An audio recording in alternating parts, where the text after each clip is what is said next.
The slice, or slicing the ball, is by far the most common problem that amateur golfers encounter. This is where the ball follows a banana-like curve, first going left to the target line. This is assuming a right-handed player. The opposite is true for left-handed players, and then it swings sharply and dramatically to the right. Although there are other causes, most of the slice problems that amateurs run into stem from problems related to the fundamentals of the player's setup and positioning. Therefore, reviewing these factors is the first step that should be taken to cure a golf slice. First, look at your stance and alignment, as problems will either frequently result in slice shots. For example, if your stance is too narrow, it means that your swing depends far more on your arms than on your shoulders, and this frequently leads to a slight counterclockwise twist that causes a slice.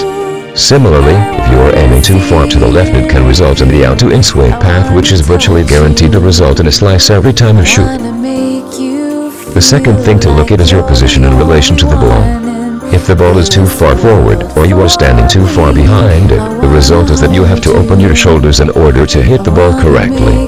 However, opening your shoulders changes the location of the arms, and that usually results in hitting the ball at an incorrect angle, resulting in yet another slice. The next big cause of slice shots to look for is whether or not you have a weak grip. If your hands are twisted too far to the left, for a right-handed player, then it means you have a weak grip.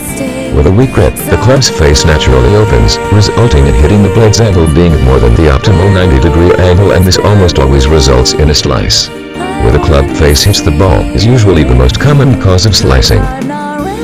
If all of these fundamentals are fine, then the problem probably rests with your swing, but this can be more difficult to identify, especially by yourself. Ideally, it helps to have much more experienced player watch your swing to help you identify the problem and to recommend solutions. However, if this is not an option, you can also video your performance and review it yourself to try to identify the cause of your slice. Also, keep in mind that it is entirely possible that there is more than one cause to your slice, so it is important to review all the fundamentals before moving on to analyze your swing. Although many frustrated beginners may question it, more often than not a slice is fairly easy to correct once you have identified the cause or causes behind it.